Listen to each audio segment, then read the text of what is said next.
Live है। जय हिंद साथियों, नमस्कार। कैसे हैं आप सब लोग? उम्मीद है सभी बहुत अच्छे हैं, शानदार, लाजवाब, ज़बरदस्त, बेहतर, जिंदाबाद हैं। और सभी की तैयारी पढ़ाई एकदम अच्छी शानदार वाली शुरू हो गई है। आप सभी की वो रेल निकल चुकी है जिसका स्टेशन है सिलेक्शन वाला स्टेशन। तो दोस्तों, आशा करता हूं कि अब तक फाउंडेशन बैच की इन 2 क्लासेस को लेकर हर एक सब्जेक्ट की आपको एक कॉन्फिडेंस आ गया होगा कि अच्छा, ये वो कमियां थी जिनकी वजह से मेरा सिलेक्शन अभी तक रुक रहा था, या मैंने हर एक सब्जेक्ट को पढ़ा तो था लेकिन वो सच में गहराई में नहीं था।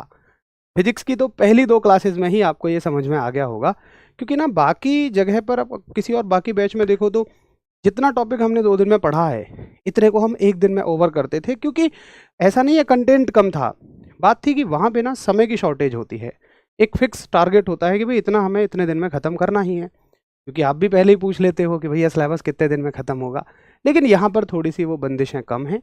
हालांकि सिलेबस तो यहाँ पर भी एक निश्चित समय में ही ख़त्म करेंगे, ऐसा नहीं है कि उसको अनंत काल तक ले जाएंगे, लेकिन वहाँ से थोड़ी सी कम बंदिशें हैं। ठीक, तो बताइए ज़रा कि कैसा लगा आपको 2 दिन की क्लासेस लेके? सब कुछ ओके ओके, सब कुछ बढ़िया बढ़िया है? और अपने हालचाल बताओ, कैसे हो आप सभी लोग, है ना? हरीश बाबू, ये मक्खी ना बोर्ड पे बैठ बैठ के तंग करेगी, इसको भगाओ यार। सभी बहुत अच्छे हैं, सभी शानदार हैं, वेरी गुड हैं, लाजवाब हैं, ज़बरदस्त हैं।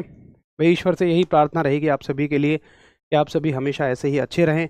ईश्वर आपको मेहनत करने की हिम्मत दें, शक्ति दें। चलिए शुरू करते हैं आज की कहानी को।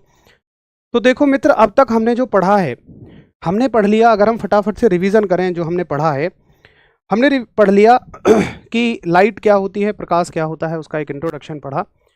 और फिर हमने देखा कि प्रकाश किन चीज़ों से पार निकल सकता है, किन से नहीं निकल सकता है, छाया कैसे बनती है, शैडो कैसे बनती है। फिर हम आ गए थे रिफ्लेक्शन पे, क्योंकि प्रकाश में हमें 6 घटनाएं पढ़नी है, तो हम आ गए थे रिफ्लेक्शन पे। हाँ, ये डेमो 3 होगा, गलती से लिख गया है, ये असल में कल का थंबनेल लग गया है हमारे टाइपिस्ट महोदय से। ये होगा डेमो नंबर 3। ठीक है, टॉपिक सेम है, रिफ्लेक्शन, उसी का नेक्स्ट पार्ट हो जाएगा। और डेट हो जाएगी यहाँ पे भैया जी 12 तारीख। यहाँ पर आप बिल्कुल सही हैं। ऑप्शन बेशक आप गलत बता दें, लेकिन यहाँ आपने बिल्कुल सही जवाब दिया है। अच्छा, तो रिफ्लेक्शन में हमने शुरू कर दिया, पहली घटना परावर्तन। और परावर्तन में हमने ये देख लिया कि जो प्रकाश है ना वो अगर एक तरीके से परावर्तित होता है, तरीके से रिफ्लेक्ट होता है, तो एक अच्छी छाया बनती है। और अगर वो उल्टा पुल्टा होता है, जिसको हम अनियमित परावर्तन कहते हैं, इर्रेगुलर रिफ्लेक्शन कहते हैं, तो इर्रेगुलर रिफ्लेक्शन में अच्छी छाया नहीं बनती है, छाया आपकी धुंधली धुंधली सी बनती है। तो यहाँ तक सभी को सारी बातें क्लियर हैं? अगर हाँ, तो एक बार सभी साथी थम्स अप करो, और फिर मैं आपको आज के अगले टॉपिक पर लेकर चलूंगा। पढ़ रहे हैं हम रिफ्लेक्शन ही, लेकिन उसके आगे हम चल रहे होंगे। एक बार यहाँ के लिए सभी थम्स अप करो कि हाँ जी भैया क्लियर है।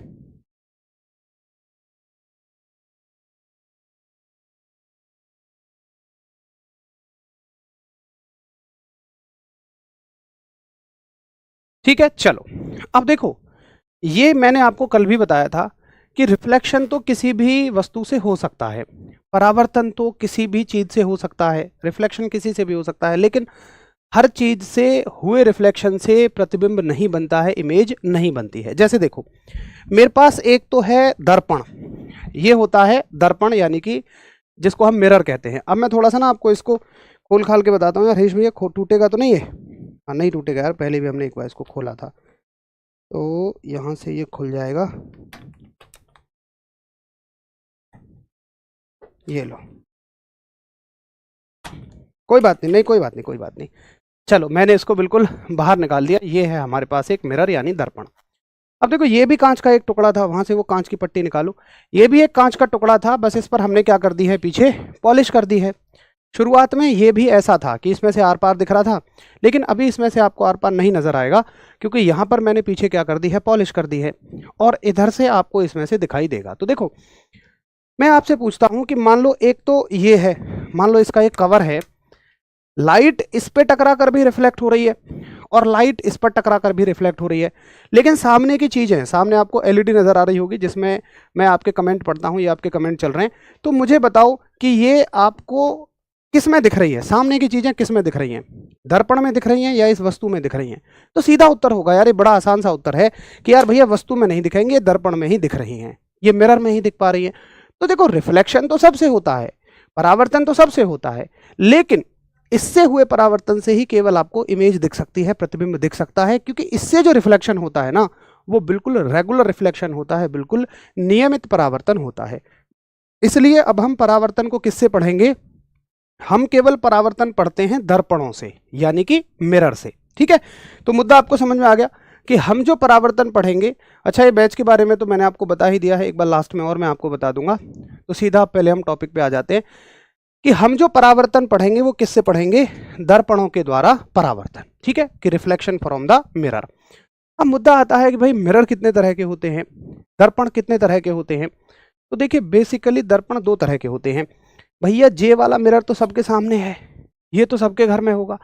इस दर्पण को तो बोलते हैं हम समतल दर्पण, जो दिखने में कैसा है? बिल्कुल सीधा साधा है। ठीक है, बिल्कुल सीधा साधा।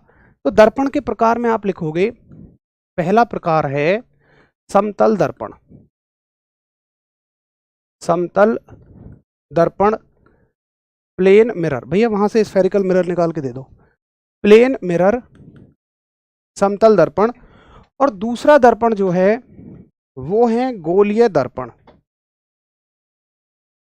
गोलीय दर्पण यानी कि स्फेरिकल मिरर। अब देखो दोनों में क्या फर्क होता है। तो मित्र, सखा, साथी, बंधु कि ये जो दर्पण है ना, नहीं ये नहीं बनो, गोल गोल वाला होगा। हाँ, एक और होंगे इसके पीछे जिसमें पॉलिश लगी होगी, और भी होंगे उसमें दो। तो ये तो हो गया प्लेन मिरर, ये तो हो गया समतल दर्पण। और जो दिखने में गोल होते हैं उनको हम बोलते हैं स्फेरिकल मिरर यानी कि गोलीय दर्पण, जैसे कि ये है। ठीक है, तो दोनों पे ही पीछे की साइड पॉलिश है, इस पर भी है, इस पर भी है। इधर की साइड कुछ नहीं दिख रहा होगा, दिखेगा आपको बस इधर की साइड। तो ये प्लेन मिरर हैं और ये स्फेरिकल मिरर हैं। अब ये क्यों अलग अलग तरह से इस्तेमाल होते हैं, क्या इनसे बनने वाले क्वेश्चंस हैं, वो आपको सब कुछ बहुत बढ़िया तरह से समझ में आ जाएगा। तो अभी सबसे पहले हम पढ़ेंगे प्लेन मिरर और फिर हम चलेंगे स्फेरिकल मिरर यानी कि गोल गोल दर्पणों की तरफ, है ना। ये मैं कहाँ से लेके आया हूँ भैया? मुझे भी कहीं यहीं रखा मिला था, लेकिन उस दिन के बाद से मैंने इसको अपना बना लिया। हो सकता है कि जो सर लोग हैं, मैम लोग हैं, वो क्लास लगाने से पहले अपने बाल वालों को संवारते हों इसमें, लेकिन अब ये मेरे प्रैक्टिकल के काम आ रहा है। चुपचाप मैंने रखा हुआ है इसको ताकि कोई ना ढूंढ सके। ठीक है, लेकिन ये कल फिर भी गायब हो गया था हल्का सा। अच्छा चलो, ये बात हमें समझ में आ गई। अब हम पढ़ेंगे समतल दर्पण द्वारा परावर्तन, reflection from the plane mirror. सुनो, हम ना बिल्कुल नीचे नीचे उतरते जा रहे हैं, अब थोड़ा थोड़े से कुएं में गहराई में उतर रहे हैं। आपको एक एक बात याद होनी चाहिए कि हम कहाँ थे। जब पता है मैं पढ़ा करता था तो मुझे एक बात हमेशा याद करनी होती थी हर मोमेंट पे कि किस चैप्टर के कितने टॉपिक में हम अंदर आ चुके हैं। तो गहराई का मतलब ये है कि हमने शुरू किया प्रकाश से, चैप्टर प्रकाश से, और हम टॉपिक में आए परावर्तन में, रिफ्लेक्शन में। फिर हमने वादा किया कि भाई रिफ्लेक्शन तो हमें दो तरह से पढ़ना है, एक तो प्लेन मिरर से पढ़ना है, एक स्फेरिकल मिरर से पढ़ना है। अब हम कहाँ हैं? अब हम प्लेन मिरर पे चल रहे हैं, अब हम समतल दर्पण पर चल रहे हैं। तो इतना आप सभी याद रखो, क्योंकि कल को जब मैं इसको फिनिश करके और नया टॉपिक शुरू करूं स्फेरिकल मिरर, तुम पानी में से झांको, कौन सा टॉपिक था, कहाँ आ गया यार स्फेरिकल मिरर, क्या ये चल रहा है? तो इसको थोड़ा सा दिमाग में रखो, माइंड में बना के रखो। इसलिए मैं बार बार आपको रिवाइज कराता हूँ। हर समय पर आपको हर चैप्टर का हर टॉपिक तो याद होना चाहिए, चाहे उसके अंदर की बात रिवाइज करने के बाद याद आ जाए, लेकिन कहीं भी आपसे कोई बैठा हुआ कोई पूछे कि इस चैप्टर में कितने टॉपिक हैं, तो वो तो आपको यहाँ याद होने चाहिए सारे के सारे। ठीक है भाई, तो अब हम पढ़ रहे हैं समतल दर्पण के द्वारा परावर्तन, reflection from the plane mirror. चलो, ये डायग्राम वगैरह बाद में काम आएंगे, इनकी अभी कोई जरूरत नहीं है। अब समतल दर्पण क्या होता है, प्लेन मिरर क्या होता है? तो भाई साहब, प्लेन मिरर मैंने लिखा कि ये कांच की तरह एक पॉलिश सतह है। अब देखो, तुम कहोगे यार ये भी तो कांच है, तो तुम इसको कांच की तरह क्यों बोल रहे हो? देखो नहीं, ये कांच है, कांच है, ये ग्लास है, ये जिसमें से आर पार दिखे। और अगर तुम ग्लास की एक सतह पर पॉलिश कर दो, ये पॉलिश कर दो, तो अब ये मिरर बन जाता है, दर्पण बन जाता है। अब तुम कहोगे क्या अब ये कांच नहीं रहा? अरे भाई, एक इंसान पैदा होता है, मान लो वो बुरा बन गया, तो मैं उसको क्या बोलूंगा कि भाई वो बुरा इंसान है। अगर खाली मैं उसको ये बोल दूं यार वो बुरा है, तो तुम कहोगे भैया इंसान नहीं रहा का ये? अरे नहीं यार, ये है तो कांच ही, लेकिन ये दर्पण बन चुका है।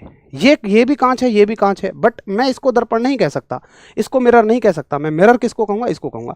तो ये एक मिरर बन गया, अब दर्पण बन गया, जिसकी सतह पर मैंने कुछ पॉलिश कर दी। अरे सिंपल यार, पॉलिश का मतलब पुताई मार दी, जैसे दीवार पे पुताई मार देते हैं। अब किसकी पुताई मारी, ये बड़ी अच्छी बात है। तो देखो पॉलिश लिखोगे कि भैया जी इस पर जो पॉलिश होती है वो किसकी होती है, पॉलिश। तो पहली चीज, या तो आप पारे की पॉलिश कर दो, मरकरी की पॉलिश कर दो, ठीक है। मरकरी एक धातु है, कभी मैं आपको वीडियो में दिखा दूंगा। यहाँ मैं वीडियो नहीं खोल सकता, नहीं तो कॉपीराइट आ जाएगा। सारी वीडियोस मैं आपको एप्लीकेशन पे दिखा दूंगा कि मरकरी कैसा होता है। यहाँ थोड़ा सा यूट्यूब पे कॉपीराइट का इशू रहता है। उसके अलावा हम चांदी की पॉलिश कर सकते हैं, और चांदी को ही वो क्या बोल देता है, रजत भी बोल देता है, यानी कि सिल्वर की। अब तुम कहोगे यार भैया सिल्वर, यार भैया ये 10 रुपये का तो दर्पण है, ये 10 रुपये का मिरर है, इस पर चांदी की पॉलिश कर रहे हो तुम यार, कैसे ऐसे पॉसिबल है। असल में चांदी को एग्जैक्ट फॉर्म में नहीं किया जाता है, चांदी के नाइट्रेट की फॉर्म में किया जाता है, मतलब उसमें ना के बराबर चांदी होती है, बस बहुत ना के बराबर। तो एग्जैक्ट चांदी की ना करके हम किसकी पॉलिश करते हैं, हम करते हैं सिल्वर नाइट्रेट की, सिल्वर नाइट्रेट। अब तुम मुझसे पूछो कि भैया इसका नाम जो है हिंदी में क्या चांदी नाइट्रेट होगा, नहीं भाई, हिंदी में इसका नाम सिल्वर नाइट्रेट ही होगा, ठीक है। तो ये हो गया आपका सिल्वर नाइट्रेट। तो कुछ भी पूछ सकता है पेपर में, रजत कह देगा, चांदी कह देगा, सिल्वर नाइट्रेट कह देगा, सारी चीज़ें एक साथ तो नहीं कहेगा। वो बस आपसे इतना कहेगा कि भैया जी इस पर किसकी पॉलिश होती है, कोई एक इनमें से आपको ऑप्शन दे देगा। तो फटाफट से थम्स अप करो। जी हाँ, मुझे ये बात आपकी समझ में आ गई है कि प्लेन मिरर पर जो पॉलिश होती है वो किसकी होती है। फटाफट से सभी एक बार थम्स अप करिए।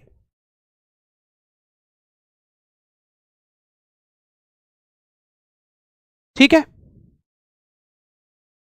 बहुत बढ़िया। ये बड़ी कोई मुश्किल बात नहीं है, बड़ी सिंपल सी बात है। अब देखो, अब हमें इसमें आगे पढ़ना क्या है और सवाल किस चीज़ से आता है। देखो साथी, मैं अगर इसमें ऐसे खड़ा हो जाऊं तो मुझे अपना चेहरा नज़र आ रहा है, मुझे अपना फोटो नज़र आ रहा है।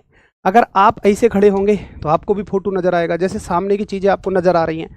तो वो पूछता है कि जो इसके अंदर आपको दिखाई दे रहा है उसको हम इमेज बोलते हैं, प्रतिबिंब बोलते हैं। और सवाल आता है कि उसकी प्रॉपर्टीज़ क्या होती हैं, उसके गुण क्या होते हैं। जब एक प्लेन मिरर पर लाइट आकर पड़ती है, जब एक समतल दर्पण पर प्रकाश आकर पड़ता है, तो क्या क्या उससे सवाल बन सकते हैं, ये चीज़ अब हमें पढ़नी है। अब देखो, अगर मैं इस प्लेन मिरर पर लाइट डालता हूँ, हालांकि आज मैं आपको करके ही दिखा देता, वो मैंने एक लेज़र लाइट मंगाई भी, बट वो आ नहीं पाई है, कल वल तक आ जाएगी, उसकी डिलीवरी हो जाएगी, तो हम वो सारी चीज़ें करके देखेंगे।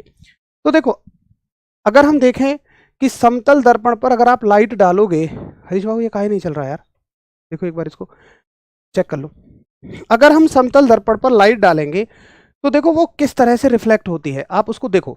चल रहा है, ठीक है ठीक है, कोई बात नहीं। समतल दर्पण पर अगर हम लाइटें डालेंगे तो वो किस तरह से नज़र आती है, देखिए कुछ इस तरीके से। एक सेकेंड और रुकिए, मैं आपको एक डायग्राम दिखाऊंगा, उसमें आपको ये चीज़ें ज़्यादा बढ़िया तरह से समझ में आ जाएंगी। हाँ हाँ हाँ, चलो कोई बात नहीं, शायद हरीश बाबू उसको कहीं लगाना भूल गए, हमारे टाइपिस्ट महोदय, उससे आपको थोड़ा सा बेहतर समझ में आ जाता। अच्छा चलिए कोई बात नहीं है, यहाँ से आप देख सकते हैं उस चीज़ को। इससे भी देख लो, इससे भी अच्छा समझ में आ जाएगा। देखो, जब किसी भी दर्पण पर, मान लीजिए ये एक मिरर है, ये एक दर्पण है, और जब इस पर कोई भी प्रकाश की किरण आकर पड़ती है, ये किरण आकर पड़ती है, तो टकराने के बाद में ये किरण वापस चली जाती है। अभी के लिए हम इतना याद रखेंगे, देखो ये केवल मिरर पे पॉसिबल है कि एक किरण आए और एक व्यवस्थित तरीके से टकरा के जाए, सभी के साथ ये पॉसिबल नहीं है। तो इससे क्या क्या सवाल बनेगा उसको एक बार देख लेते हैं। तो थोड़ा पीछे चलेंगे हम, यहां से देखो, जो प्रकाश की किरण किसी दर्पण पर आकर पड़ती है, जैसे मान लो ये मिरर है और जो ये किरण इस पर आकर पड़ी है, इस किरण को हम बोलते हैं इंसिडेंट रे, यानी कि आपतित किरण। आगे मैं बार बार यही बोलूंगा, आपतित किरण आपतित किरण। तो आप समझ लेना कि ये वो किरण है जो दर्पण पर आकर पड़ी है। भाई ये तो कोई बहुत मुश्किल बात नहीं है यार, इसको तो आप आराम से याद रखोगे कि वह प्रकाश रेखा जो किसी दर्पण पर आकर टकराती है उसको हम क्या कहते हैं, आपतित किरण कहते हैं, यानी कि इंसिडेंट रे कहते हैं। भाई याद कर लोगे, जो प्रकाश की किरण दर्पण पर आकर पड़े उसको हम आपतित किरण कहेंगे। अच्छा, अब ये किरण टकरा के लौटेगी, तो जो किरण दर्पण से टकराकर लौट जाए उसको हम कहते हैं रिफ्लेक्टेड रे। देखो जैसे कोई किरण आई होगी और टकराने के बाद देखो कैसे लौट रही हैं, तो ये सारी की सारी रिफ्लेक्टेड रे हैं, ये सारी की सारी परावर्तित किरणें हैं। कोई जो किरण प्रकाश दर्पण पर आकर पड़ेगी उसको आपतित किरण इंसिडेंट रे कहेंगे, और जो किरण टकरा के लौट जाएगी उसको हम कहेंगे रिफ्लेक्टेड रे, उसको हम कहेंगे परावर्तित किरण। कोई समस्या वाली बात नहीं है। अब देखिए, अगर मैं इस दर्पण के बीचों बीच में, जैसन ये एक दर्पण है, अगर मैं इस दर्पण के बीचों बीच में एक लाइन खींच देता हूं, ये लाइन बिल्कुल बीचों बीच में, बिल्कुल सीधी सीधी रेखा ऐसे टक, तो ये रेखा कहलाती है अभिलंब, यानी कि कॉमन नॉर्मल। कोई दिक्कत? तो अभिलंब क्या होता है, दर्पण पर या तो इसको सामान्य रेखा कह दो या इसको दर्पण पर अभिलंब कह दो। तो अभिलंब का अर्थ होता है कि जो रेखा तुमने दर्पण पर बिल्कुल सीधी सीधी डाली हुई है, ये एक दर्पण है और इस पर तुमने सीधी सीधी डाली हुई है। अच्छा, ये मत कहना कि यार भैया तुम जो है बात तो कर रहे थे समतल दर्पण की, यार इसमें तो तुमने गोल दर्पण लगा दिया। ये टर्मिनोलॉजी तो सबके लिए सेम है। प्रकाश की आने वाली किरण चाहे इस पे आके टकराए चाहे इस पे आके टकराए, वो आपतित किरण ही है। जाने वाली किरण चाहे इससे जाए चाहे इससे जाए, वो परावर्तित किरण ही है, वो रिफ्लेक्टेड रे ही है। तो दोनों तरह की किरणें एक ही है। ठीक है, तो चला एक बार बताइए, हाँ जी भैया मुझे आपकी बात समझ में आ गई है कि आपतित किरण, परावर्तित किरण और अभिलंब क्या होता है। आने वाली किरण आपतित किरण, जाने वाली किरण परावर्तित किरण, और उस पर खींची गई कोई भी रेखा क्या कहलाती है, अभिलंब कहलाती है, यानी कि नॉर्मल कहलाती है। चलिए ये भी कोई बात नहीं है। तो नॉर्मल हमें समझ में आ गया कि भैया जी बिल्कुल दर्पण के बीचों बीच में एक सीधी रेखा होती है। That is very simple. अब सुनो आगे चलते हैं। एक बहुत इंपॉर्टेंट मुद्दा आता है कि परावर्तन के नियम, ये बहुत ज्यादा इंपॉर्टेंट है। देखो परावर्तन के नियम में सिंपल क्या कहा जाता है कि मान के चलिए कोई किरण इस दर्पण पर आकर टकराई। मान लीजिए इस दर्पण पर कोई किरण, एक सेकंड में देख लेता हूं, इसमें आगे तो कुछ नहीं है। हाँ, ये एक दर्पण है और ये किरण आके टकराई और फिर ये चली गई। ये आपतित किरण है, परावर्तित किरण है और ये अभिलंब है। तो परावर्तन का नियम क्या कहता है कि बहुत ध्यान से सुनना ये थोड़ा सा मुश्किल समझ में आता है कि आने वाली किरण, जाने वाली किरण और अभिलंब सब एक ही तल में होते हैं। इंसिडेंस रे, रिफ्लेक्टेड रे और normal at a point are in the same plane. अब सुनो भैया ये क्या बवाल है। देखो प्लेन का मतलब क्या है, ये एक तल है। तल का मतलब क्या होता है, ये एक तल है। आपके कमरे में एक दीवार है, वो एक तल है। इधर एक दीवार है, वो एक तल है। पीछे की दीवार है, वो एक तल है। ये एक दीवार है, ये एक तल है। तो ये सिंपल नियम ये कहता है कि भाई देख ऐसा है कि किरण जिस तल में आएगी ना, टकरा के उसी तल से लौटेगी और अभिलंब भी उसी तल में होगा। आने वाली किरण जिसमें होगी, जाने वाली किरण भी उसी में होगी और कॉमन नॉर्मल भी उसी में होगा। अब यार ये समझने में तो बड़ा तोप चीज लगती है, लेकिन ये बिल्कुल निलबटे सन्नाटा चीज है। अब बड़ी आसान चीज है यार, इससे ज्यादा हो भी क्या सकता भैया। ऐसा होगा क्या कि किरण आए यहां से और टकरा के वहां से चली जाए, ऐसा तो होगा नहीं यार। अरे जहां से आ रही है यार वहीं से टकरा के जाएगी। तो ये है परावर्तन का पहला नियम। अब जरा मुझे बताओ कि हाँ जी मुझे समझ में आ गया कि भैया परावर्तन का पहला नियम क्या होता है। बड़ा सस्ता सिंपल नियम है कि जो आने वाली किरण, जाने वाली किरण और अभिलंब जो है, आने वाली किरण यानी कि आपतित किरण, जाने वाली किरण यानी कि परावर्तित किरण और अभिलंब, ये सभी कैसे होते हैं, एक ही तल में होते हैं, एक ही सरफेस में होते हैं। उसके अलावा एक और नियम है। दूसरा नियम क्या है, दूसरा नियम ये कहता है कि देख भाई, आने वाली किरण ने अभिलंब के साथ जो कोण बनाया इसको हम कहते हैं आई, और आई का मतलब होता है आपतन कोण। आपतन कोण का मतलब क्या है, वो कोण जो आने वाली किरण अभिलंब के साथ बना रही है, इंसिडेंस एंगल। ठीक है, और जाने वाली किरण ने जो अभिलंब के साथ कोण बनाया उसको हम कहते हैं एंगल आर। एंगल आर कौन सा कोण है भैया, ये रिफ्लेक्टेड एंगल है। रिफ्लेक्टेड एंगल यानी कि परावर्तन का कोण। ठीक है, ये है परावर्तन का कोण। तो नियम ये कहता है परावर्तन का कि ये दोनों कोण बराबर होते हैं। ये दोनों एंगल कैसे होते हैं, बराबर होते हैं। यानी कि एंगल आई किसके बराबर होता है, एंगल आर के बराबर होता है। तो भैया जी आप इसको याद रख लेंगे। परावर्तन के दो नियम हैं, रिफ्लेक्शन के, प्लेन मिरर से रिफ्लेक्शन के, ऐसे याद रखो। प्लेन मिरर से रिफ्लेक्शन के दो लॉ हैं, समतल दर्पण से परावर्तन के दो नियम हैं कि अगर कोई रे इस तरह से आएगी और जा रही है और कॉमन नॉर्मल यानी अभिलंब, पहली चीज़ तो वो तीनों एक ही जगह होंगे, उसके अलावा एंगल आई एंगल आर के बराबर होगा। बोलो यस और नो कि ठीक है भैया मुझे इतनी बात समझ में आ गई है। जल्दी से थम्स अप करो। तो पहले दो नियम क्लियर हैं, फटाफट थम्स अप करो।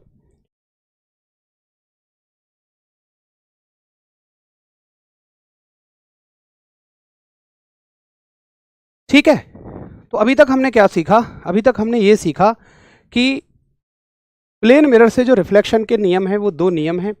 एक नियम क्या है कि तीनों चीज एक ही प्लेन में होंगी, और दूसरा नियम है कि दोनों एंगल बराबर होंगे, दोनों कोण बराबर होंगे। अब बात आती है इससे सवाल कैसे आता है। देखिए, एक सवाल पूछा गया आरआरबी एएलपीएन टेक्नीशियन 17 अगस्त 2018 शिफ्ट 2 की परीक्षा में, और सवाल ने कहा कि यदि किसी अवतल दर्पण पर आपतन कोण 30 डिग्री हो तो परावर्तन के कोण का मान क्या होगा। बड़ा आसान सा सवाल है भाई। उसने कहा कि ये एक मिरर है,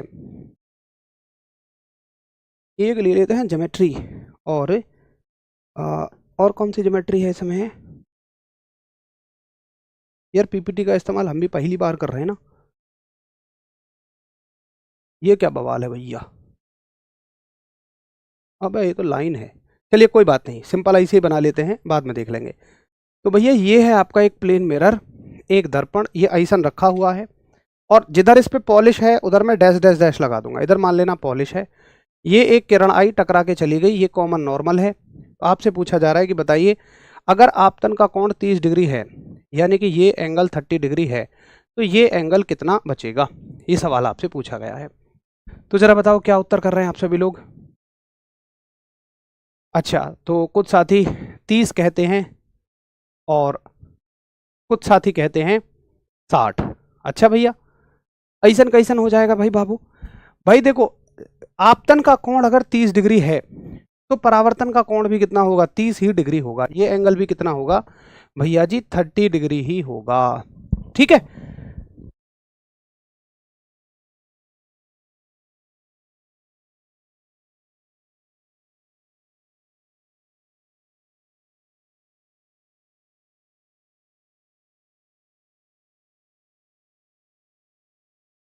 ठीक है।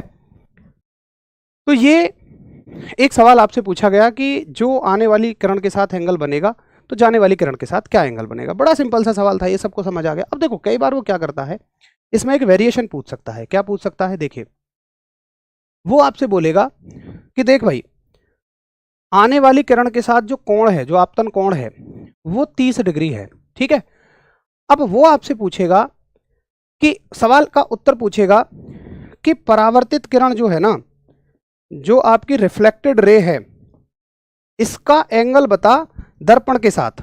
अगर वो इतना कहे कि परावर्तन का कोण बता, तब तो अंडरस्टूड है कि यही होगा। लेकिन वो कहेगा परावर्तित किरण का दर्पण के साथ कोण बताओ। अब बताओ इसका उत्तर क्या होगा कि एंगल विद मिरर। भैया सुनो, उसने ये नहीं कहा कि परावर्तन का कोण बताओ, उसने कहा है इसका एंगल मिरर के साथ बताओ। भाई परावर्तन का कोण नहीं पूछा है, उसने पूछा है एंगल विद द मिरर। अब देखो, एंगल विद द मिरर का मतलब भैया वो इस एंगल को पूछना चाह रहा है, ये वाला एंगल। तो आपको पता है ये 30 है तो ये भी 30 होगा। ठीक, और ये पूरा एंगल कितना होगा? 90। 90 में से ये 30 माइनस हो जाए तो ये बच जाएगा।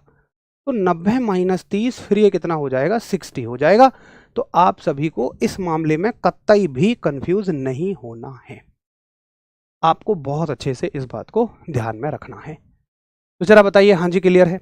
मुझे आपकी ये बात भी समझ में आ गई है, कोई दिक्कत नहीं है। अब अगला सवाल करके देखो एक, कि जब प्रकाश की किरण चमकदार समतल दर्पण से टकराती है तो परावर्तन कोण और आपतन कोण में क्या संबंध होता है।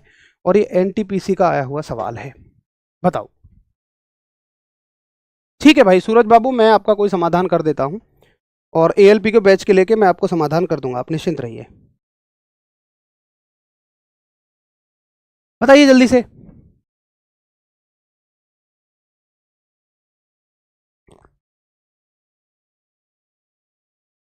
चलो, तो आप बहुत आराम से इसका उत्तर कर दोगे भाई कि आपतन कोण और परावर्तन कोण, यानी कि इंसिडेंस का एंगल और रिफ्लेक्शन का एंगल कैसे होते हैं? दोनों बराबर होते हैं।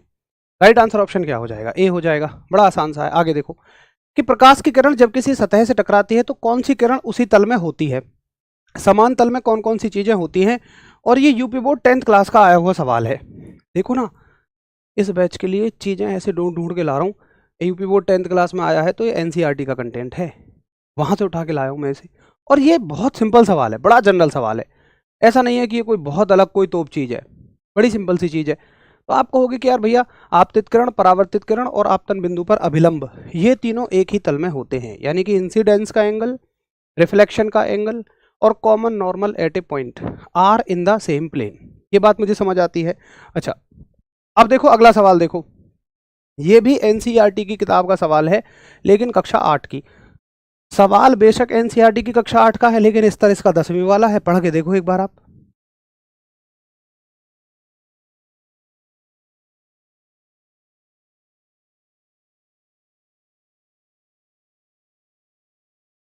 अच्छा, अगला सवाल कह रहा है कि आपतन कोण तथा परावर्तन कोण भिन्न होते हैं। भाई ऐसा तो नहीं होता, आपतन कोण और परावर्तन कोण भिन्न तो नहीं होते, यानी कि ये स्टेटमेंट गलत हो गया। उसने पूछा ही ये है कि उपरोक्त में से कौन सा कथन सत्य है, तो ये गलत हो गया। आपतित किरण दर्पण के आपतन बिंदु पर अभिलंब तथा परावर्तित किरण सभी एक तल में होते हैं। The incidence ray normal to the mirror at the point of incidence and their reflected ray are lie in the same plane. ये बिल्कुल सही बात है। तो आप कहोगे कि केवल इसमें कौन सा सत्य है, केवल 2 करेक्ट है, बाकी सत्य नहीं है। केवल इसमें कोनो करेक्ट है, 2 करेक्ट है। तो देखो ना, इससे कितने सवाल बन सकते हैं। अगर आप ये सोचो भैया, बहुत सारी उम्मीदें क्या होती हैं जब एग्ज़ाम आ जाता है, भैया मुझे ना 150 टॉप ऐसे सवाल बताओ जिनमें से फिजिक्स के ग्रुप डी में आने वाले 10 सवाल, एएलपी में आने वाले 15 सवाल, टेक्नीशियन में आने वाले 17 सवाल सब होते चले जाएं। ऐसी ऐसी उम्मीदें लास्ट में आती हैं। तो अब आप ये समझ गए होंगे कि सवालों को रट पाना पॉसिबल ही नहीं है, क्योंकि सवाल एक टॉपिक से कितने भी बन सकते हैं। ईमानदारी से बताओ कि जब तैयारी शुरू की थी, या हो सकता है बहुत सारे साथी अभी जो तैयारी की फेज़ में हों, किसको ऐसा लगा था कि मैं प्रीवियस ईयर क्वेश्चंस कर करके रट जाऊं? बताओ कि मैं केवल प्रीवियस ईयर क्वेश्चंस कर जाऊं तो मेरा सिलेक्शन हो जाएगा। तैयारी में उतरने वाला विद्यार्थी जो समुंदर में कूदता है ना कंपटीशन के में, उसको बड़ी आसान यात्रा लगती है। एक ऐसे ही कूद जाएगा, ना उसको तैरना आता है, ना उसके पास कोई लाइफ जैकेट है, ना नाव है, ना जहाज है, अरे पार हो ही जाएगा। और एक बार तो हम कर लेते हैं कलाकारी, प्रीवियस ईयर क्वेश्चंस को रटते हैं और हमें लगता है इससे सिलेक्शन हो जाएगा। पहुंचे पेपर में, वहाँ तो हवा भी नहीं लगी, ऐसे लग रहा है यार ये क्या सवाल है, यार ये क्या सवाल हो गया। शुरुआत में सच में एग्ज़ाम हमारे बहुत मज़े लेता है। हमें 4-6 महीने 8 महीने तो यही समझने में लग जाते हैं कि यार पेपर में पूछेगा क्या, हमें पढ़ना क्या है। हम अपनी मर्जी से जो पढ़ रहे हैं, हमें इतिहास में ही रुचि हो गई, ऐसा सबके साथ हुआ होगा। हमें ये मतलब नहीं होता शुरू में तैयारी में कि पता चला पेपर में इतिहास आएगा 1 नंबर का 100 नंबर के पेपर में, और मैथ्स आएगा 25 नंबर का, तो हम मैथ्स को कम समय दे रहे हैं, पता चला इतिहास को ज़्यादा समय दे रहे हैं। ऐसा किस किस के साथ हुआ था? तो देखो, बात ये नहीं है कि हम बस मेहनत करते चले जाएं करते चले जाएं। जरूरी है कि आपको एक दिशा जरूर होनी चाहिए, आपकी एक डायरेक्शन होनी चाहिए मेहनत की, कि आप क्वेश्चंस को रटें ना, क्वेश्चंस को समझें। क्योंकि एक टॉपिक से ना बहुत सारे क्वेश्चन बन सकते हैं। जरूरी नहीं है कि जितने मैं क्वेश्चन करा रहा हूँ यही आएंगे, कोई और भी क्वेश्चन आ सकता है। लेकिन मैं आपसे वादा कर रहा हूँ कि इस तरह की हम थ्योरी कवर कर रहे हैं कि चाहे जो सवाल आए आप उसको करके चले आएंगे। तो ऐसा नहीं करना है आपको कि चीज़ों को रट लेना है, ये गड़बड़ मत कर देना। ठीक है, ये सवाल क्लियर है? और देखें और कोई सवाल है मेरे पास? नहीं है। तो अभी तक जो हमने पढ़ा उससे कुछ इंपॉर्टेंट पॉइंट देख लेते हैं। और इंपॉर्टेंट पॉइंट क्या है? पहला पॉइंट है कि चांदी जो है ना, सिल्वर जो है, ये प्रकाश के परावर्तन का सबसे अच्छा उदाहरण है। यानी कि चांदी से सबसे अच्छा परावर्तन होता है। अगर मैं इस पर ना पॉलिश कर दूं प्रॉपर सिल्वर की, प्रॉपर चांदी की, तो जो अभी मुझे अपना चित्र नजर आ रहा है ना, ये और ज़्यादा साफ दिखेगा और ज़्यादा एचडी में दिखेगा आपको। तो सबसे बेहतरीन रिफ्लेक्शन किससे हो सकता है? सबसे बेहतरीन परावर्तित कौन कर सकती है? तो कौन कर सकती है? चांदी कर सकती है, सिल्वर कर सकता है। तो आप याद रखोगे कि silver is the best example of reflection of the light. ठीक, उसके अलावा दूसरा सवाल देखो, ये एनसीईआरटी के सीधे फैक्ट है। मैं जो ये पॉइंट लिखवाया करूँ ना, इंपॉर्टेंट पॉइंट, आप मान लेना कि ये एनसीईआरटी की क्लास के सीधे फैक्ट हैं, जिनको किसी थ्योरी में कवर करने की जरूरत नहीं है, आप इंपॉर्टेंट मान के चलो। अगला ये कहता है कि भाई जो परावर्तन का नियम है ना, वो सभी प्रकार के परावर्तक पृष्ठों पर लागू होता है। यानी कि परावर्तन का नियम क्या है, दो नियम है। तो ये कहना चाह रहा है कि भैया जरूरी नहीं है परावर्तन का नियम केवल समतल दर्पण के लिए ही लगे, ये गोल के लिए भी लग जाएगा, ये इस तरह के सरफेस के लिए भी लग जाएगा। ऐसा नहीं है कि केवल उसी तल के लिए लगेगा जो सीधा होगा, नहीं, ये गोल तल के लिए भी लग जाएगा, ये स्फेरिकल सरफेस के लिए भी लग जाएगा। आ गई ये बात आपको समझ में? अगर हाँ तो देखो फिर एनसीईआरटी का फैक्ट है ये। देखो भैया ये बहुत जरूरी है कि आप ये समझो कि जो सवाल पूछे जा रहे हैं रेलवे में वो कहाँ से पूछे जा रहे हैं। तो सीधा फैक्ट एग्जाम में पूछ लिया यार, ये आया हुआ सवाल है भाई, एसएससी ने पूछा है, इसको रेलवे ने भी पूछा है, ये आरआरबी में भी आया हुआ सवाल है। और पूछा गया कि भैया प्रकाश के परावर्तन के नियम किस पृष्ठ पर लागू होते हैं। अब जो नहीं पढ़ के जाएगा जनरली उसको क्या लगेगा, यार परावर्तन तो ना समतल दर्पण में था, परावर्तन के नियम भाई रिफ्लेक्शन के लॉ तो प्लेन मिरर में थे, तो वो तो उसी में लगते होंगे। ऐसा नहीं है, परावर्तन के जो दोनों नियम हैं उनको आप किसी भी तरह के सरफेस के लिए लगाओ, चाहे वो समतल दर्पण हो, चाहे वो गोलीय हो, चाहे वो स्फेरिकल मिरर हो, चाहे वो आपका प्लेन मिरर हो। ठीक है, ये बात सभी को समझ में आ गई। तो आप कहोगे कि भैया जी ये जो है सभी प्रकार के पृष्ठों पर लागू होता है, सभी तरह की सतहों पर ये लागू होते हैं। ठीक है, तो यहां तक मुझे लगता है सभी को फटाफट से बात समझ में आ गई है। बड़ी सिंपल सी चीजें हमने पढ़ी हैं, मैं एक बार रिवाइज कर देता हूं जो अब तक हमने पढ़ा है। अब तक हमने क्या पढ़ा है, अब तक हमने पढ़ा कि भाई पहली चीज तो हम जो चैप्टर पढ़ रहे हैं वो परावर्तन पढ़ रहे हैं दोस्त, रिफ्लेक्शन। मैं बीच बीच में आपको ऐसे ना रिवाइज कराता चलूंगा ताकि आपको याद रहे, डूब ना जाए। और हमें रिफ्लेक्शन जो है वो किससे पढ़ना है, एक तो समतल दर्पण से पढ़ना है, प्लेन मिरर से। ये नोट्स नहीं है, बस रिवीजन करा रहा हूँ, तो ये मत कहना राइटिंग खराब है, थोड़ा जल्दी लिख रहा हूँ मैं। और दूसरा पढ़ना है हमें गोलीय दर्पणों से यानी कि स्फेरिकल मिरर से। ये नोट नहीं करना है, ठीक है, ये नोट्स का पार्ट नहीं है। अब प्लेन मिरर में हमने शुरू किया, तो सबसे पहले हमने ये जाना कि आने वाली किरण को क्या कहते हैं, जाने वाली किरण को क्या कहते हैं, जो बीचों बीच में किरण है वो क्या होती है। लेकिन उससे क्वेश्चन नहीं आएगा, क्वेश्चन आएगा परावर्तन के नियम से। तो परावर्तन के कितने नियम हैं, परावर्तन के दो नियम हैं। पहला नियम कहता है कि भैया all three are in the same plane, कि सारी की सारी तीनों जो हैं वो एक ही तल में होती हैं। और दूसरा नियम आपसे ये कहता है, सेकंड लॉ आपसे ये कहता है कि कोण आई जो है वो कोण आर के बराबर होता है। और इतनी सी बात से आपने ढेर सारे सवाल अब तक देख लिए होंगे। अब सुनो आगे क्या चले, देखो आगे चलते हैं कि यहां जब आप देख रहे होते हो तो इसमें जो चीज आपको जैसी सामने रखी है वैसी की वैसी ही दिखाई देती है, और उसको हम बोलते हैं इंग्लिश में इमेज, हिंदी में प्रतिबिंब। जो भी चीज हमें दर्पण के अंदर दिखाई देती है उसको हम बोलते हैं प्रतिबिंब यानी कि इमेज। तो पेपर में सवाल पूछता है इस समतल दर्पण से बनने वाले प्रतिबिंब के गुण, प्रॉपर्टीज। क्योंकि देखो ऐसा क्यों पूछता है, वो ऐसा इसलिए पूछता है क्योंकि जो प्रतिबिंब इससे बनता है ना गोलीय दर्पण से, जो इमेज स्फेरिकल मिरर से बनती है वो कुछ अलग तरह की बनती है और इनसे अलग तरह की बनती है। तो इनमें एक तरह से वो अंतर कराना चाहता है आपसे। ठीक है, अब चलो तो हेडिंग डालेंगे हम सभी कि समतल दर्पण द्वारा बनने वाले प्रतिबिंब के गुण। तो भाई समतल दर्पण के द्वारा निर्मित प्रतिबिंब के ये गुण होते हैं। क्या क्या गुण होते हैं, समझो मेरी बात को। पहली चीज मैं आपसे पूछता हूं, मुझे ये बताइए कि ये जो इमेज बनती है, ये जो प्रतिबिंब बनता है, चलो पहले इसको एक सेकंड होल्ड करके रखो, है ना, इस वाली प्रॉपर्टी को एक सेकंड होल्ड करके रखो, इसको पढ़ो, फर्स्ट वाली को बाद में पढ़ाऊंगा मैं आपको। मुझे एक बात बताओ कि जितना आकार आपका होता है, जब आप समतल दर्पण में अपने चेहरे को देख रहे होते हो तो आपको अपना चेहरा छोटा दिखता है, बड़ा दिखता है, या उसी आकार का दिखता है, बताइए। पहले इसको कवर करते हैं, जल्दी बताइए। सर खुरदरे पृष्ठ का एग्जाम्पल, रफ सरफेस का एग्जाम्पल, भाई जमीन है, कहीं सीमेंट, कई बार ऐसी होती है ना कंक्रीट वाली जो जमीन होती है जिसपे सीमेंट ना हो, वो खुरदरा पृष्ठ होता है। ये चिकना है, आप शीशे पर हाथ फिरा के देखो, ये बिल्कुल चिकना चिकना नजर आता है। दीवार पे हाथ फिरा के देखो ना, जिसपे ताजा ताजा सीमेंट हुआ हो, तो वो खुरदरी सतह होती है। तो कैसन दिखता है, बिल्कुल सेम दिखता है। तो आपको याद रखना है कि भैया जो प्रतिबिंब का आकार है ना, जो इमेज का साइज है, वो बिल्कुल किसके जैसा होता है, वस्तु के आकार जैसा ही होता है। ठीक है, तो इसको आप याद रख लेंगे, ये बहुत इंपॉर्टेंट पॉइंट है। अच्छा, इसको अभी होल्ड करके रखो, है ना, जो ये वाला पॉइंट है इसको अभी होल्ड करके रखो, मैं बाद में बताऊंगा, पहले इसको कवर कर लो। अच्छा आगे ये कहता है आप मुझे एक बात बताओ कि मान लो मैं दर्पण से 20 सेंटीमीटर की दूरी पर खड़ा हूं, तो मुझे जो मेरी इमेज नजर आ रही है, क्या वो मुझे 20 ही सेंटीमीटर दूर नजर आती है, या ज्यादा नजदीक नजर आती है, या ज्यादा दूर नजर आती है? बताओ।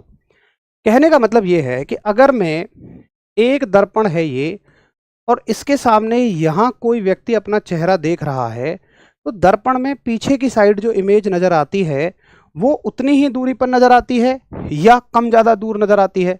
भैया दूर नजर आती है। भैया फिर से एक बार तुम देखना ध्यान से। भैया वो ना, जब तुम ऐसे देखोगे ना, जैसे देखो बिल्कुल एग्जैक्टली मुझे इतनी ही दूरी पर, अब दर्पण और मेरे बीच में कितनी दूरी है? एक हाथ के बराबर की दूरी है। भैया मुझे तो उतनी नजर आ रही है। अब मुझे नहीं पता जाने क्यों आपको अलग अलग आती है। आप मार रहे हो तुक्का। तुक्का मत मारो, याद करो कि भैया दर्पण में उतनी ही पीछे नजर आती है जितनी वस्तु सामने होती है। तो आप कहोगे the image form is far behind the mirror as the object is in front of it, यानी कि इमेज जो बनती है ना, वो उतनी ही फार होती है, उतनी ही दूरी पर होती है जितना कि सामने वस्तु रखी है। तो बनने वाला प्रतिबिंब दर्पण से उतना ही पीछे होता है, इसको करेक्ट करेंगे हम, उतना ही पीछे होता है जितनी पीछे वस्तु दर्पण, जितना वस्तु दर्पण के सामने होती है। ऐसे लिख लो बस, जितना वस्तु दर्पण के सामने होती है। ये हमारा इंग्लिश में फैक्ट बिल्कुल ठीक है, हिंदी में भी ठीक है। तो भाई डिस्टेंस कैसी होती है? बिल्कुल सेम होती है। जरा फटाफट से बताओ। हाँ जी ठीक है, ये भी कोई बहुत मुश्किल पॉइंट नहीं है, इसको भी हम कर लेंगे। अब देखो, एक अगला सवाल आपसे पूछा जाएगा और बहुत शानदार सवाल है। सवाल पूछेगा कि भाई एक बात बता कि यार ये जो आदमी है ना, ये मान लो 165 सेंटीमीटर का है, ये है 165 सेंटीमीटर का, ठीक? तो जो इमेज बनेगी, मान लो मुझे इसकी इमेज देखनी है पूरी, तो मुझे मिरर जो लाना है वो न्यूनतम कितनी लंबाई का लाना है? कम से कम कितना लंबा मैं दर्पण इसके सामने रखूं कि जो इसकी पूरी इमेज बन जाए? तो अगर आपको ऐसा लग रहा हो कि भैया दर्पण भी आपको इतना ही बड़ा रखना पड़ेगा जितना बड़ा ये आदमी है, तो आप गलत सोच रहे हो। यार एक बात बताओ कि मैं कह रहा हूं मिनिमम कितना चाहिए, न्यूनतम कितना चाहिए? तो अगर आप आधी भी ऊंचाई का मिरर ले आओगे ना, अगर आप आधा भी साइज का मिरर ले आओगे ना, तो भी इमेज पूरी ही बनेगी। तो आप कहोगे कि भैया 165 का आधा, इतनी हाइट का मिरर भी काम कर जाएगा। तो अगला फैक्ट यही है कि किसी प्रेक्षक का पूर्ण प्रतिबिंब देखने के लिए, प्रेक्षक का मतलब क्या है? वस्तु। किसी भी प्रेक्षक मतलब वैसे तो होता है जो देख रहा है अपने आप को, ऑब्जर्व कर रहा है, ऑब्जर्वर। तो किसी भी प्रेक्षक का पूर्ण प्रतिबिंब देखने के लिए आवश्यक दर्पण का न्यूनतम आकार जो है वो कितना होना चाहिए? प्रेक्षक की ऊंचाई का आधा। बड़ी सिंपल सी बात है भैया। तो दिक्कत पता है, सिंपल सिंपल पॉइंट्स में कोई दिक्कत नहीं है। दिक्कत ऐसे पॉइंट्स में है कि जो सामान्यतः कुछ और लगते हैं बट सच्चाई उनकी कुछ और है। समस्या सीधी चीजों में कभी है ही नहीं, समस्या इन उल्टी पुल्टी चीजों में है। तो जरा बताएं कि हाँ जी भैया मुझे आपकी बात समझ में आ गई है। अब अगला पॉइंट पढ़ो, एक अगला पॉइंट और बड़ा शानदार पॉइंट, और ये कहता है कि देख भाई, मान के चलो ये हमारे पास एक मिरर है, ये हमारे पास एक दर्पण है, ठीक है? ये ऐसे करके, और इस पर कोई किरण आई और टकरा के चली गई, और मान लो आने वाला जो एंगल है, भाई आने और जाने वाला वैसे तो बराबर ही होगा, कि आने वाला जो एंगल है वो आई है। ये इस तरह की कहानी है अभी, ठीक है? अब वो कह रहा है कि मैंने इस दर्पण को किसी एंगल से घुमा दिया, यानी कि अभी जब ये एंगल ऐसा है तो उसके बाद मैंने इस दर्पण को इतने एंगल से घुमा दिया। अब ये दर्पण कैसा हो जाएगा भाई? अब ये दर्पण हो गया ऐसा दिखने में, ऐसे घुमा दोगे तो ऐसे और ऐसे, ऐसे और ऐसे, यानी कि यहां से यहां तक का एंगल कितना रहा? थीटा। थीटा क्या है? कोण है। किसी कोण से मैंने इसको घुमा दिया। तो वो कहता है कि बताओ परावर्तित किरण कितने डिग्री के कोण से घूम जाएगी, यानी जाने वाली किरण कितने डिग्री के कोण से घूम जाएगी? तो आप याद रखना कि अगर आपने इसको थीटा से घुमाया है तो जाने वाली जो किरण होगी ना, वो डबल से घूम जाएगी, वो 2 थीटा से घूम जाएगी। और ये बहुत इंपॉर्टेंट फैक्ट है, ठीक है? 90 नहीं है भैया उत्तर, तुक्के मत मारो, समझो इसको। तुम जितना एंगल से मिरर को घुमाओगे, जाने वाली किरण उसके डबल एंगल से घूम जाएगी। तो इसको हम हटा देते हैं अब यहाँ से कि समतल दर्पण आपतन तल में एक कोण से घुमाया जाए तो परावर्तित किरण रिफ्लेक्टेड रे कितने एंगल से घूम जाती है? 2 गुने एंगल से घूम जाती है, डबल एंगल से घूम जाती है। ये डायरेक्ट फैक्ट आपको याद रखना है। ठीक है, देखो अब तुम मुझसे कहो यार भैया इसको ना समझाओ कैसे। मैं समझाऊंगी, मैं समझा भी दूंगा। पहले मैं इसकी ज्योमेट्री बनाऊं, पता है कैसे समझ में आएगा ये? यहाँ यहाँ यहाँ, फिर मैं इसको ऐसे घुमाऊंगा, ठीक है, फिर यहाँ से पूरा ज्योमेट्री लूंगा कि समबाहु त्रिभुज इसमें, विषमबाहु त्रिभुज इसमें, ये कोण इसके बराबर है, ये आपतित कोण है, समांतर कोण है। इस बात को समझने में 10 मिनट लग जाएंगी। मैं तुमसे एक बात पूछता हूँ, जब पेपर में ये सवाल आएगा तो क्या तुम ये कहानी कर करके देखोगे? क्या तुम इसको घुमा घुमा के देखोगे? क्या पेपर में वाकई में इतना समय होता है कि तुम यहाँ पूरी ज्योमेट्री पढ़ लो, इसकी पूरी ज्योमेट्री बनाओ? जरा मुझे बताओ। पेपर में फिर भी इतना समय नहीं होता। कई बार मैं किसी फॉर्मूला को डायरेक्टली लिख देता हूं, जैसे मैंने कह दिया कि भाई एक फॉर्मूला है F बराबर 6 पाई ईटा RV। एक बच्चा कहता है भैया ये कहाँ से आया, ये बताओ। अब भाई मैं चलो तुम्हें बता भी दूं, डेरिवेशन में लग जाएंगे 5 मिनट। क्या पेपर में इतना समय होता है? नहीं। जब पेपर सामने होता है ना भाई, ये उत्सुकताएं ना यही होती हैं। क्लास में तो ऐसा मन करता है कि मैं वैज्ञानिक बन जाऊं, सब चीज़ पूछ लूं जो पेपर से संबंधित है ना भी है, और मास्टर अगर नहीं बता रहा तो ये मान लो इसे नहीं आता। लेकिन मैं जिन चीज़ों को डायरेक्टली याद रखने को बोलूँगा वो सच में सिलेक्शन वैसे ही हो सकता है। अगर आप ये सोचो कि मुझे तो इसकी पूरी लंबी चौड़ी कहानी बताओ, तो फिर आप उसको पेपर में करके ही नहीं आ पाओगे। पेपर में सिर्फ तुम ये ढूंढोगे कहाँ 2 गुना ऑप्शन है। अब जैसे मान लो एक, हालांकि अभी किसी ने कहा नहीं है, बट एक साथी अगर ये कह रहा हो कि भैया मेरी समझ में नहीं आया, मैं उनसे पूछता हूँ इसमें समझने का कुछ था ही नहीं। समझने का तो उसमें होता है जब हम कोई कैलकुलेशन वैलकुलेशन कर रहे हैं। मैं तो सिंपल ये कह रहा हूँ कि भैया अगर दर्पण को किसी एंगल से घुमाओगे तो जाने वाली किरण दुगने एंगल से घूम जाएगी। तो ये बात याद करनी है। जब बच्चा मुझसे, हालांकि आप में से किसी ने नहीं कहा, लेकिन जब मैं ऐसे पॉइंट को करवाता हूँ तो एक बच्चा ये कहता है कि समझ नहीं आया। असल में वो क्या कह रहा होता है, वो ये समझना चाह रहा है ऐसा हुआ कैसे। तो कुछ चीज़ों में हमें ये नहीं पढ़ना रहेगा कि हुआ कैसे। देखो जहाँ जरूरी है, जहाँ हुआ कैसे से सवाल बनेगा, वहाँ मैं आपको इतना गहराई में ले जाऊंगा आप खुद कहोगे यार आज तक ऐसा नहीं पढ़ा। लेकिन जो इर्रेलेवेंट है, जिसका पेपर से कोई मतलब नहीं है, जो सिर्फ टाइम वेस्टिंग है, जो आपके नोट्स की मोटाई को सिर्फ बढ़ाएगा, भाई उन चीज़ों को हम डायरेक्टली याद रखेंगे। जैसे कि ये वाला पॉइंट है, तो इसको ये ना कहो कि समझ नहीं आया, इसमें ये मानो कि तुम्हें डायरेक्टली याद करना है। अगर आपको मेरी बात समझ में आ गई हो तो प्लीज़ एक बार थम्स अप करो, क्योंकि ये बात बहुत आगे तक चलेगी। बहुत सारे छोटे छोटे पॉइंट ऐसे रहेंगे जो हमें सीधे सीधे याद ही करने पड़ेंगे, और समझेंगे भी बहुत सारे पॉइंट्स को इतना गहराई में कि आप कहोगे भाई वाह मजा आ गया। ठीक है, समझ आ गया? चलो अब सुनो, एक बात आपसे पूछी जाएगी कि मान लो ये दर्पण रखा हुआ है, ठीक है, ये दर्पण रखा हुआ है और मैं इसकी तरफ भागता चला जा रहा हूं। दर्पण तो किसी और ने पकड़ रखा है, मान लो दर्पण वहां रखा हुआ है सामने, है ना, यहाँ दर्पण रखा हुआ है सामने और मैं इसकी तरफ डुग डुग डुग डुग डुग डुग भागता हुआ चला जा रहा हूँ। तो इमेज जो है वो मेरी तरफ आएगी, है कि नहीं? और मान लो मैं किसी गति से भागता जा रहा हूँ, मान लो मैं उसकी तरफ 10 मीटर प्रति सेकंड की गति से भाग रहा हूँ, 1 सेकंड में 10 मीटर दूर चल रहा हूँ। तो इमेज जो मेरी तरफ आ रही है, क्या वो उतनी ही गति से आएगी, आधी से आएगी, या 2 गुने से आएगी? आपको क्या लगता है? चलो आप कॉमन सेंस से सोचो कि भैया मुझे तो ये लगता है। फटाफट से बताओ आपको क्या लगता है, जल्दी बताओ।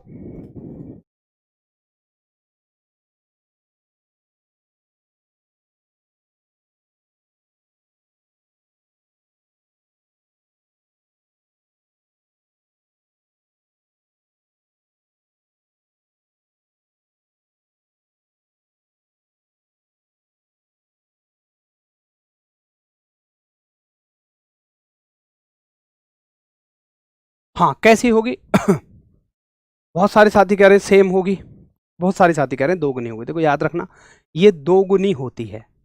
अब पता है तुम कहाँ कंफ्यूज होते हो? देखो 2 चीजें हैं। एक चीज तो ये बात है कि भाई आप दर्पण से जितना दूरी पर रहोगे ना, प्रतिबिंब भी उतना ही दूरी पर बनेगा, ठीक है, यानी कि जितनी ये दूरी है उतनी ही ये दूरी है। तो एक चीज तो हो गई दूरी, और एक चीज है गति। गति डबल होगी। अगर आप दर्पण की तरफ किसी गति से भाग रहे हो तो प्रतिबिंब दर्पण की तरफ 2 गुनी गति से भागेगा। अगर आप 10 से भाग रहे हो तो ये 20 से भागेगा। ठीक है भैया, तो इस फैक्ट को भी याद रखना। अब देखो कई सारे फैक्ट हो गए छोटे छोटे। भाई इमेज की हाइट क्या होनी चाहिए, मतलब दर्पण की हाइट क्या होनी चाहिए किसी वस्तु का प्रतिबिंब बनाने के लिए, आधी। दूरी कैसी होती है प्रतिबिंब की, समान। गति कैसी होती है, दोगुनी। तो कई सारी चीजें हो गई हैं छोटी छोटी, एक चीज में आप कभी कंफ्यूज नहीं होते हो, लेकिन एक जैसी कई सारी चीजों में आप कंफ्यूज हो सकते हो। तो मैंने लिखा कि समतल दर्पण में वस्तु यदि एक निश्चित वेग से दर्पण की ओर बढ़ रही है तो प्रतिबिंब का वेग वस्तु के वेग से दोगुना होगा, लेकिन इसकी दिशा विपरीत होगी। देखो दिशा कैसे विपरीत होगी, भाई आप तो बढ़ रहे हो इधर की तरफ और ये बढ़ रहा है इधर की तरफ सॉरी, बढ़ तो दोनों ही दर्पण की ओर रहे हो, लेकिन अगर आप ऐसे चल रहे हो तो आपकी इमेज ऐसे आ रही है, तो दिशाएं विपरीत है ना, एक ऐसे जाना चाह रहा है, एक ऐसे जाना चाह रहा है।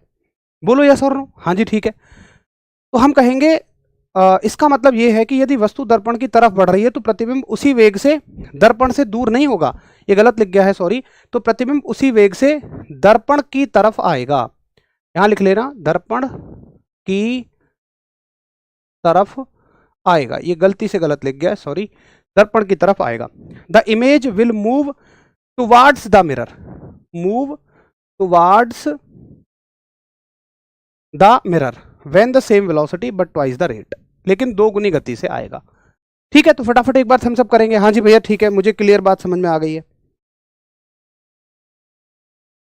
ठीक है, तो प्रतिबिंब के गुण आपको समझ में आ गए, इमेज की प्रॉपर्टीज आपको समझ में आ गई हैं सारी की सारी।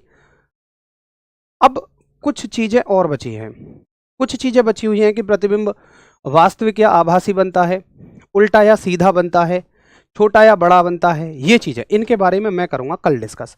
तो ये टोटल कितनी प्रॉपर्टीज लिखी है हमने, कई सारी प्रॉपर्टीज लिख दी हैं, इसमें एक प्रॉपर्टी रह गई है, और कौन सी प्रॉपर्टी थी, वो ये वाली। इसको आप होल्ड कर देना, ये मैं आपको कल बताऊंगा। पहले मुझे ना ये बताना पड़ेगा इसके लिए कि आभासी का मतलब क्या है, वर्चुअल का मतलब क्या है। तो प्रतिबिंब के जो गुण हैं, इमेज की जो प्रॉपर्टीज हैं वो सारी हो गई हैं, बस एक प्रॉपर्टी बची हुई है और वो है आभासी यानी कि वर्चुअल। उसके बारे में हम कल डिस्कशन करेंगे, ठीक है। और भैया जी ये जो बैच है आपका, आपको पता ही है कि आप फाउंडेशन बैच के तहत इस क्लास को ले रहे हैं, और आज इसका आखिरी डेमो था, तीसरा दिन है आज, 12 नवंबर है। कल से ये सारी क्लासेस आपको एप्लीकेशन पे दिखेंगी, आप यूट्यूब पे मत इंतजार करना, इसी समय पे एप्लीकेशन पे मिलना। एप्लीकेशन में आपको जुड़ना आ गया होगा, और अब आपका टेलीग्राम ग्रुप कल से ओपन होना शुरू हो जाएगा, जो डाउट ग्रुप है।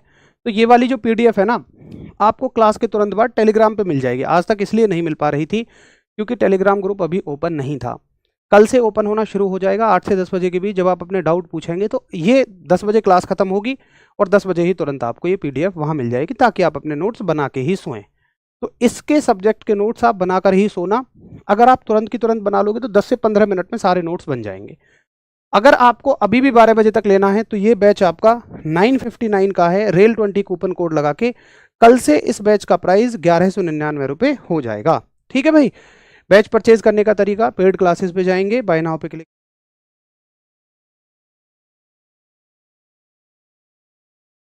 आप जुड़ सकते हैं। अलग से कोई नहीं जोड़ेगा आपको, हमारी टीम नहीं जोड़ेगी। आपके जैसे एप्लीकेशन को देखोगे ना, उसमें ऑप्शन आता है लाइव का, रिकॉर्डेड का, एक आता है टेलीग्राम का, तो वहीं पे क्लिक करना, आप सीधे टेलीग्राम ग्रुप पे पहुंच जाओगे। उससे पहले आपको टेलीग्राम डाउनलोड करना पड़ेगा अगर आपने नहीं किया हुआ है, और अपनी आईडी पासवर्ड वगैरह भरने पड़ेंगे। तो और क्या हमने जो 3 दिनों में पढ़ा है उसको दोबारा पढ़ेंगे? नहीं, यहीं से आगे हम उसको कंटिन्यू कर रहे होंगे। तो जो भी साथी आज तीसरी क्लास में जुड़ रहे हैं या कल से नया जुड़ेंगे, आप देखना, मैं उनको कहूँगा कि भाई पहली 3 क्लास लेके आओ। आप खुद सोचो ना, अब मैं आपको बता रहा हूँ कि यार आज का जो एक बचा हुआ पॉइंट है मैं उसको कल कवर कराऊंगा, तो वो तो उन्हीं को समझ आएगा ना जिसने आज सारी चीज़ें पढ़ ली होंगी। आपको लगता है कि कल ये पॉइंट डायरेक्ट उसको समझ में आ जाएगा जिसने पुराना पढ़ा ही नहीं है? तो ऐसा हो ही नहीं सकता। तो दोस्त, जिसका भरोसा बन चुका है, जिसको लगता है कि ठीक है मैं इसको बढ़िया तरह से कवर कर लूँगा, और वाकई में इस बैच से जुड़कर मेरा एक पूरा फाउंडेशन लेवल से चीज़ें क्लियर हो जाएंगी, जो वाकई में थोड़ा सा गहरा पढ़ना चाहते हैं हर एक सब्जेक्ट को, तो बिल्कुल आप फाउंडेशन बैच के साथ आइए, ये बैच फिर आपके लिए है। तो चलिए फिर मिलते हैं कल एप्लीकेशन में। नमस्कार, धन्यवाद, जय हिंद।